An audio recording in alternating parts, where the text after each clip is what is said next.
오늘은 다시 한번 진단과 치료하는 방법에 대해서 정리를 해보도록 하겠습니다. 현재 65강부터 치료에 대한 실습을 배우고 있죠. 각종 질병에 대해서 어떻게 진단할 수 있고 또 어떻게 치료할 수 있는지에 대해서 배우고 있습니다. 그런데 이 내용을 잘 활용하지 못하는 분들도 계시는 것 같습니다. 그래서 그 부분을 어떻게 활용하면 되는지 좀 정리를 해드리도록 하겠습니다. 먼저 어떤 환자가 있다, 또는 내가 어디가 아프다, 그러면은 제일 먼저 해야 될 것이 문진입니다. 52강부터 55강까지의 내용을 보시면 진료 기록부를 작성하는 방법에 대해서 설명해 두었습니다. 그러므로 아직 잘 기억이 안 나시거나 또 아직까지 진료 기록부를 만들어 놓지 않으셨다면 미리 좀 만들어 주시는 게 좋을 것 같습니다. 각종 오피스 프로그램들이 여러 가지가 있죠. 그런 프로그램들을 이용해서 만드시면 됩니다. 만약에 컴퓨터 활용 능력이 좀 떨어져서 나는 도저히 못 만들겠다 하시는 분이 계시면 제가 인쇄할 수 있도록 PDF 파일을 보내드리도록 하겠습니다. 연락 주시기 바랍니다. 자, 그러면 환자에 대해서 이 문진표에 따라 쭉 문진을 해주시면 됩니다. 문진이 끝나면 이제 마지막 부분에는요, 촉진하는 방법이 있습니다. 만약에 촉진하는 방법을 잘 모르시면 촉진하는 방법은 11강, 51강, 55강을 다시 한번 살펴보시면 됩니다. 그래서 촉진한 내용도 적어두시는 게 좋고요. 그리고 만약에 위중한 질병을 갖고 계신 분이다, 또는 연세가 많은 분이시다, 그러면 반드시 충양맥을 확인하셔야 됩니다. 충양맥이 뭔지 잘 기억이 안 나신다, 마찬가지로 55강 내용을 다시 한번 보시기 바랍니다. 이유가 뭐냐면요, 만약에 이 환자가 사실 죽을 사람입니다. 어떤 치료로도 더 이상 희망이 없는 분이십니다. 그런 분을 잘못 건드려서 잘못 치료해가지고 결과적으로 죽었습니다. 그러면 가족들에게 오해를 살 수 있습니다.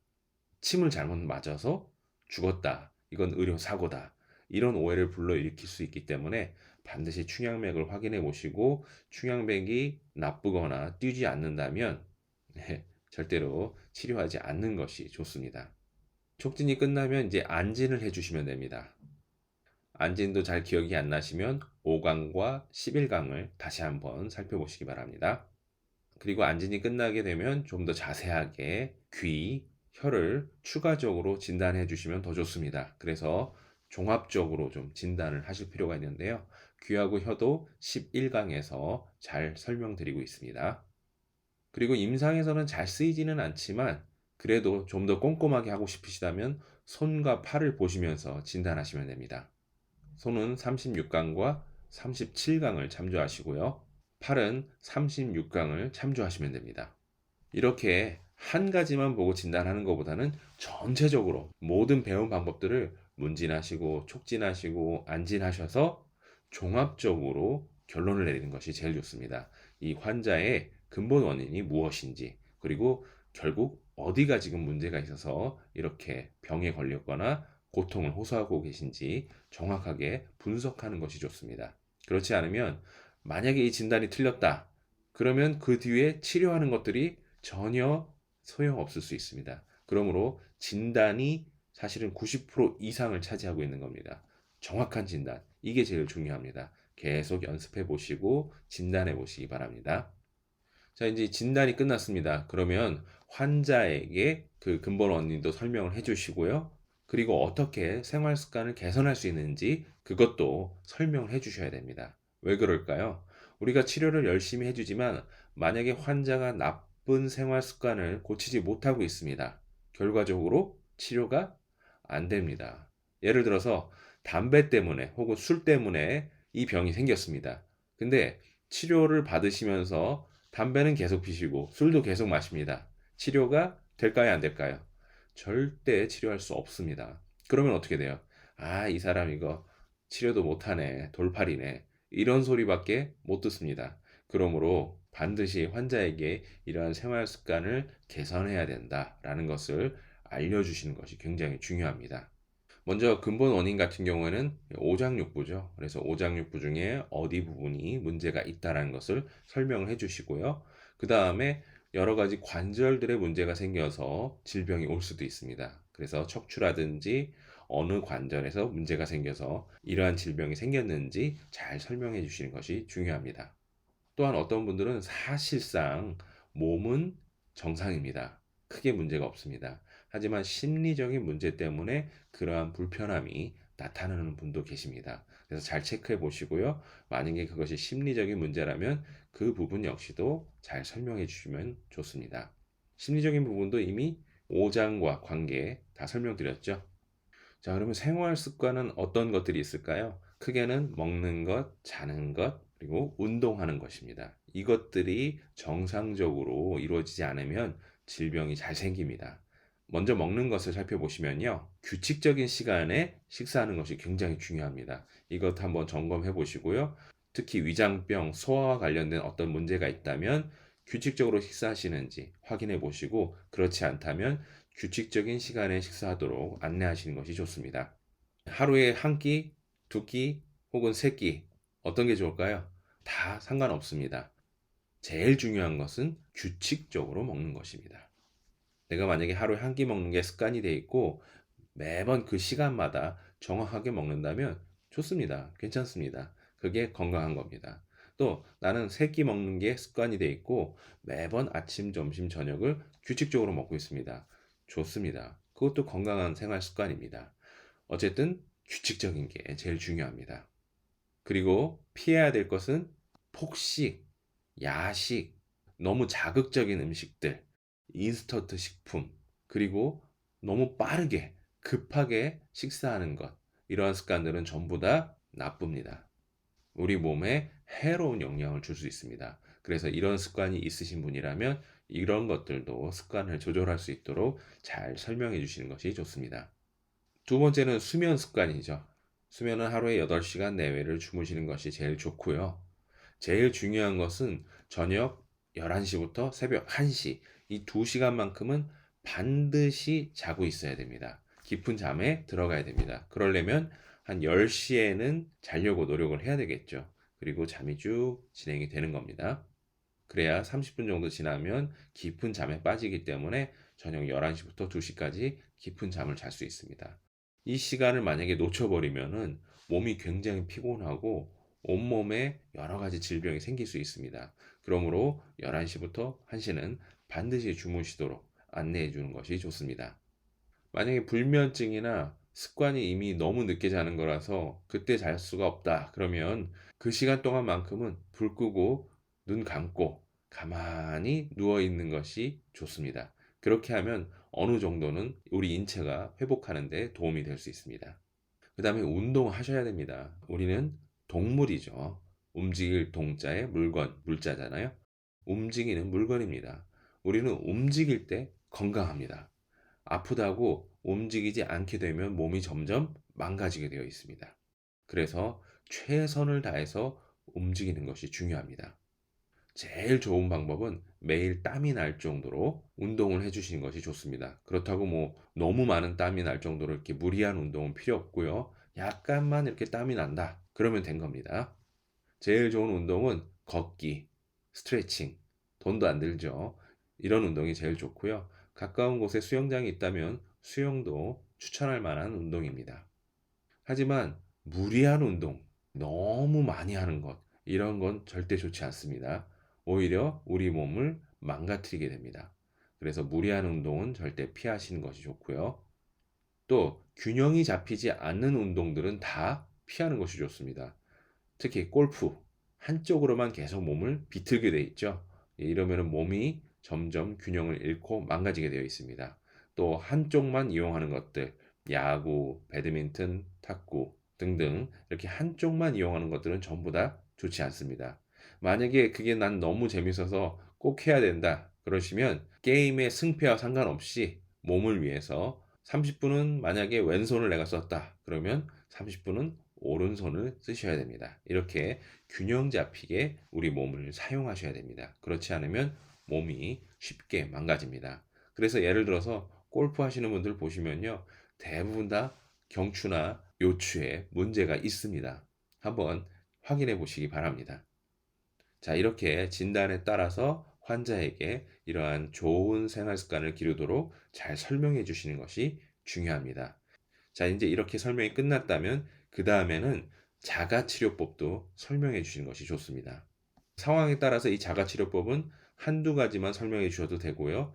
또는 순차적으로 모두 다 설명해 주셔도 됩니다. 환자의 상황, 또 질병의 상태 등에 따라 가지고 설명을 해 주시면 됩니다.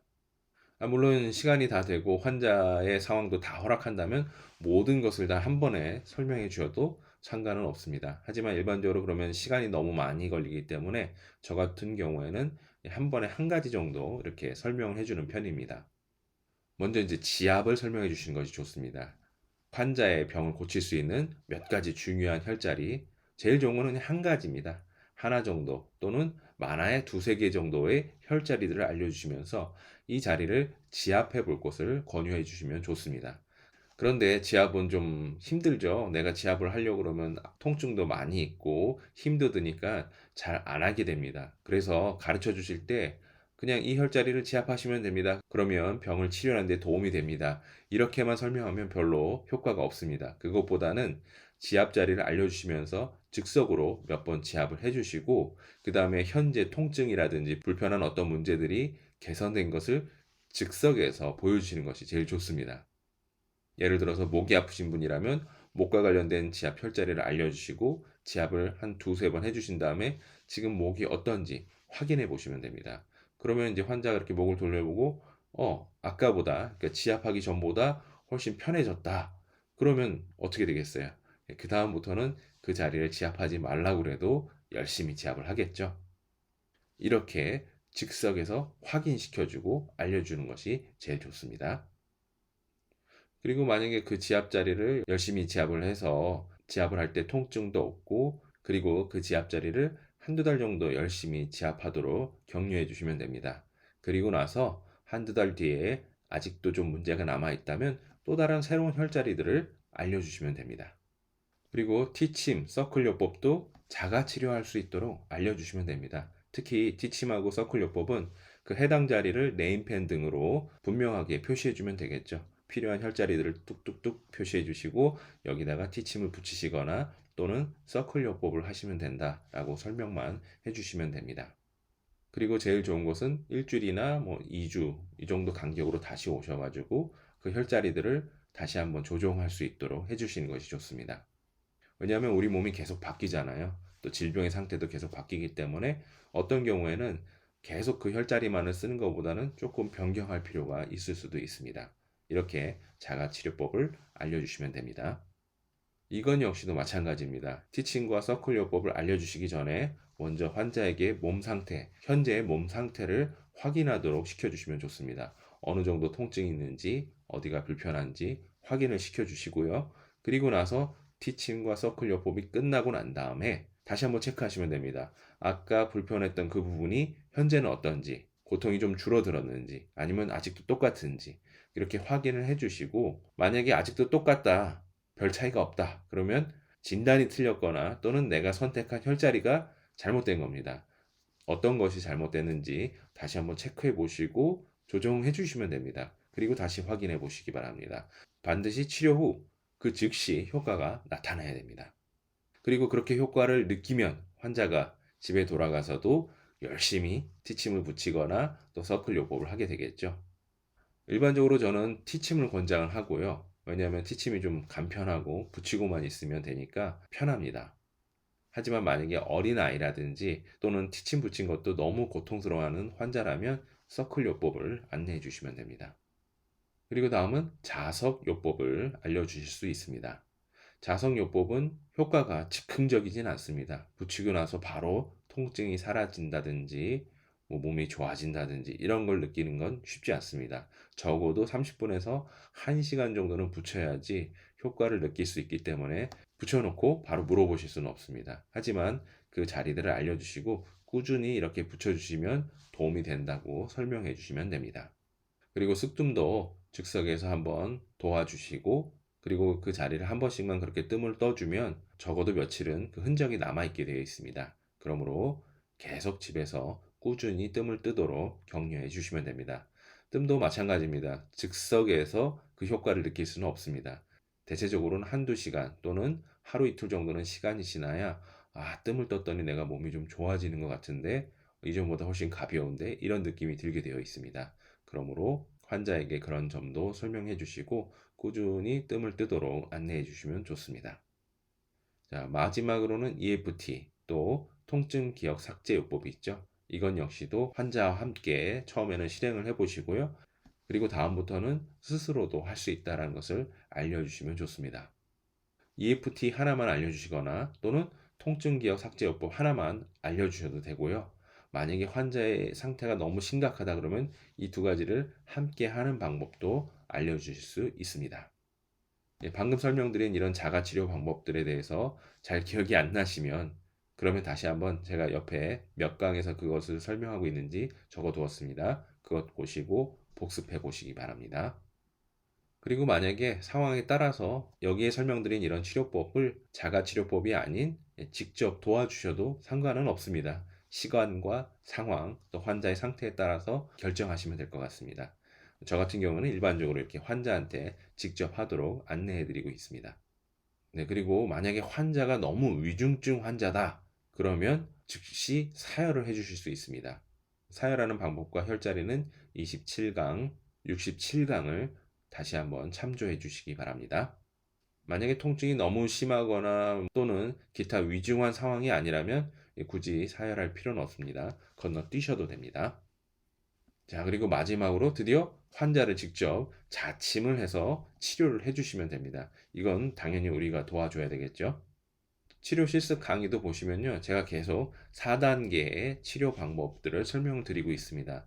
이 4단계를 동시에 한꺼번에 꽂으라는 게 아닙니다. 어떤 분들은 그렇게 상상하시더라고요. 절대 그런 게 아니고요. 예를 들어서 오늘 1단계 혈자리들을 침을 꽂았습니다. 그러면 내일이나 또는 다음번에 환자가 왔을 때 2단계를 침을 꽂아주시면 되고요. 그리고 또 다음번에는 3단계, 그리고 다음번엔 4단계, 그리고 다음번에는 다시 1단계. 그래서 1, 2, 3, 4, 1, 2, 3, 4 이렇게 돌아가면서 침을 놓으시면 되는 겁니다. 그리고 상황에 따라서 이 순서를 좀 변경하셔도 무리는 없습니다. 예를 들어서 어떤 경우는 4단계 먼저 하시고 그 다음에 1단계 하고 그리고 3단계 하고 2단계 하고 뭐 이렇게 해도 상관은 없습니다. 내 마음대로 순서를 섞어도 상관은 없습니다. 제일 중요한 것은 어쨌든 계속 반복해서 1단계만 계속 침을 놓는 것보다는 이렇게 돌아가면서 침을 놓는 것이 제일 좋습니다. 그리고 저는 이제 일반적인 4단계까지의 혈자리들을 치료 실습할 때마다 설명을 드리고 있죠. 하지만 만약에 환자의 상태에 따라서 추가할 필요가 있다라고 생각이 되시면 5단계, 6단계 등등을 스스로 혈자리들을 조합을 해서 만들어서 사용하시면 됩니다. 자친 간격 같은 경우에는요, 만약에 위중한 환자다, 제일 좋은 거는 매일 한 번씩 침을 놓는 겁니다. 또는 어떤 경우에는 매일 한 번 이상도 침을 놔야 될 수도 있습니다. 그리고 일반적인 질병이라면 이틀이나 3일에 한 번씩만 침을 놓으셔도 됩니다. 또한 가벼운 질병이라면 일주일에 한 번 정도면 충분합니다. 자, 그러면 1세트부터 4세트까지 무슨 차이가 있을까요? 1세트는 사실 모든 질병에 다 사용할 수 있는 혈자리들입니다. 제일 기본적인 혈자리들이고 이렇게만 치료를 하면 어떤 병이든지 효과를 볼 수 있습니다. 그래서 1세트 혈자리들을 무조건 다 자침하시면 됩니다. 다만 남자냐 여자냐의 차이만 조금 있습니다. 거기에 맞춰서 혈자리를 바꾸시면 되고요. 무조건 다 침을 꽂아주시면 됩니다. 2세트는요, 척추를 치료하는 게 주 목적입니다. 그래서 백환류, 차료, 풍지, 천주 무슨 병이든 상관없이 무조건 이 4개 혈자리들은 자침을 하셔야 됩니다. 그리고 나서 척추상에 있는 몇 가지 혈자리 중에서 이 환자에게 도움이 되겠다, 꼭 필요하다라고 생각하시는 부분들은 자침을 해주시면 됩니다. 좀 더 기초적인 방법은요, 모든 척추들을 다 지압을 하시면서 통증이 있는지 확인해 보시면 됩니다. 그래서 통증이 있는 부분들은 다 자침을 해주시는 게 좋습니다. 누워서 자침하는 곳은 사실 복근을 치료해주는 아주 좋은 혈자리들입니다. 복근을 그럼 왜 치료해야 될까요? 복근하고 척추하고 무슨 상관관계가 있나요? 있죠. 뒤쪽에 있는 등 근육, 가운데 척추, 그리고 앞쪽에는 복부에 있는 근육. 그래서 뒤에 등 근육하고 복부에 있는 근육이 가운데 있는 척추를 앞뒤에서 이렇게 지지를 해줘야 척추가 바르게 유지될 수 있습니다. 만약에 등 근육은 문제가 없는데 복근이 문제가 생기면 가운데 있는 척추가 휘어지게 됩니다. 그러면 이제 여러 가지 문제가 생기게 되는 거죠. 그래서 복근을 치료해 주는 게 굉장히 중요합니다. 3세트하고 4세트는요, 환자에 따라서, 질병에 따라서, 또 현재 상태에 따라서 적절하게 조절을 해서 혈자리를 선택하시고 자침을 하시면 됩니다. 3세트 같은 경우에는 방광경을 뚫어주는 겁니다. 등에 있는 순환을 도와주는 거죠. 그래서 엎드려서 자침할 때는 모두 방광경에 있는 혈자리들을 사용하게 되어 있고요.